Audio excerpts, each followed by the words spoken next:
જરા વિચારો, એક એવો પ્રાચીન ગ્રંથ જે ગરીબી જેવી સદીઓ જૂની સમસ્યાનો દિવ્ય ઉકેલ આપવાનું વચન આપે. રસપ્રદ લાગે છે ને? આજે આપણે આ જ રહસ્યમય ગ્રંથ ધનદા યક્ષિણી તંત્રમની દુનિયામાં ઊંડા ઉતરીશું.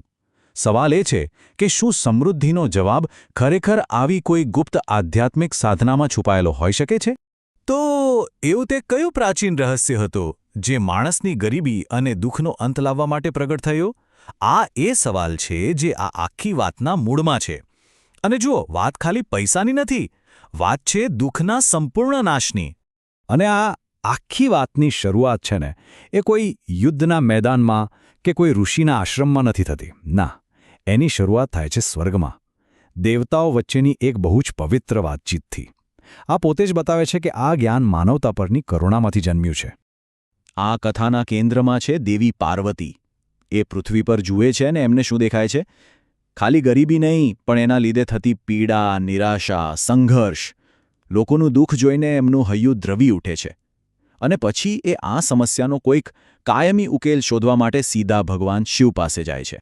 અને એમની વિનંતી બહુ ખાસ છે. એ ખાલી ધન નથી માંગતા, એ દારિદ્ર્ય વિનાશની વાત કરે છે. સમજ્યા? મતલબ કે ગરીબી અને એનાથી પેદા થતા બધા જ દુઃખોનો જડમૂળથી નાશ. એમનો હેતુ તો માનવતાને આ મૂળભૂત દુઃખમાંથી હંમેશા માટે બહાર કાઢવાનો છે. અહીંથી જ આખી વાત એક નવો, ગહન વળાંક લે છે. પાર્વતીની આટલી નિસ્વાર્થ અને કરુણાથી ભરેલી વિનંતી જોઈને ભગવાન શિવ પણ પ્રભાવિત થાય છે. અને એ એક એવું જ્ઞાન આપવા તૈયાર થાય છે જે અત્યાર સુધી અત્યંત ગુપ્ત અને શક્તિશાળી મનાતું હતું. જુઓ, શિવનો જવાબ કોઈ સાદો ઉપદેશ કે ખાલી આશીર્વાદ નથી હોતો. ના, એ તો એક આખું વિજ્ઞાન છે, એક આધ્યાત્મિક સાધનાની પૂરેપૂરી પદ્ધતિ, એક એવી પ્રક્રિયા જે શીખવે છે કે બ્રહ્માંડની સૂક્ષ્મ ઊર્જાને પોતાના જીવનમાં કેવી રીતે આકર્ષિત કરવી. અને આ જ ગહન જ્ઞાનને નામ અપાયું ધનદા યક્ષિણી તંત્ર. પણ એક મિનિટ, આ તંત્ર એટલે શું? મોટાભાગના લોકો એને જાદુટોણા જેવું કંઈક સમજે છે, પણ હકીકતમાં એવું બિલકુલ નથી.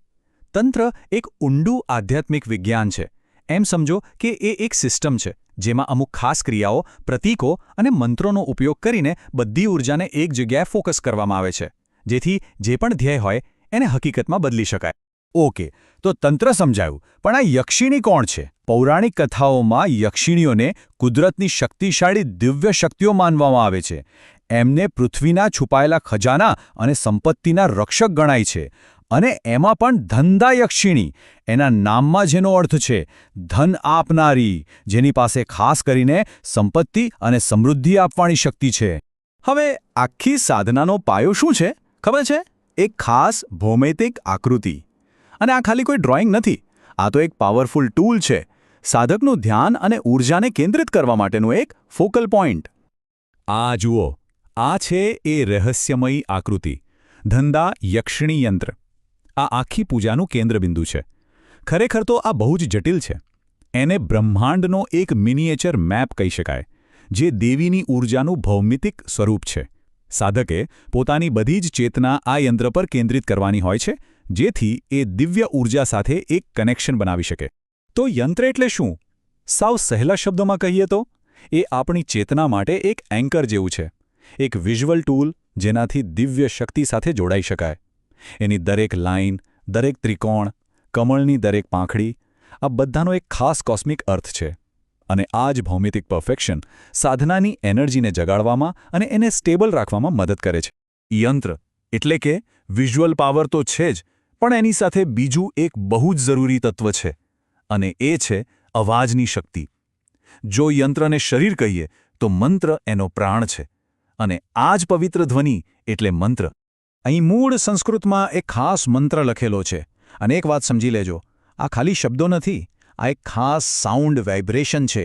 એવી માન્યતા છે કે જ્યારે આ મંત્રનો શુદ્ધ ઉચ્ચાર સાથે જાપ કરવામાં આવે ત્યારે બ્રહ્માંડમાં એક ખાસ એનર્જી વેવ બને છે. અને આ જ વેવ યક્ષિણીની કૃપા અને ભૌતિક સમૃદ્ધિને પોતાની તરફ ખેંચે છે. તો આખી પ્રોસેસ કામ કેવી રીતે કરે છે? ગ્રંથમાં એના 4 મુખ્ય સ્ટેપ્સ બતાવ્યા છે. પહેલું, પોતાની અને જગ્યાની શુદ્ધિ. બીજું, યંત્રની વિધિસર સ્થાપના અને એની પૂજા. ત્રીજું, પૂરી શ્રદ્ધા અને ફોકસ સાથે મંત્રનો સતત જાપ. અને છેલ્લે, દેવીના સ્વરૂપ પર ઊંડું ધ્યાન, એટલે કે મેડિટેશન. આ ચારેય સ્ટેપ્સ એકબીજા સાથે જોડાયેલા છે. ચાલો માની લઈએ કે કોઈ આટલી જટિલ અને શ્રદ્ધાથી સાધના કરે તો એને શું મળે? આ ગ્રંથ શું વચન આપે છે? આ આખી આધ્યાત્મિક મહેનતનું ફળ શું છે? આ બાબતે ગ્રંથ બિલકુલ સ્પષ્ટ છે. પહેલું, લક્ષ્મી પ્રાપ્તિ એટલે કે ખૂબ બધી અને ટકી રહે એવી સંપત્તિ. બીજું, ગરીબી અને જીવનની બધી તકલીફોનો સંપૂર્ણ નાશ. આટલું જ નહીં, બધી દુનિયાવી ઈચ્છાઓ પણ પૂરી થાય. અને બોનસ, દેવતાઓના ખજાનચી કુબેરના ખાસ આશીર્વાદ પણ મળે છે.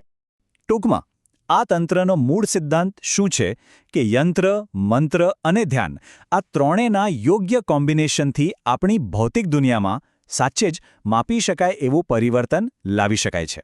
આ એક એવી પ્રોસેસ છે જે સાધકનું જીવન આખું બદલી નાખવાનું વચન આપે છે.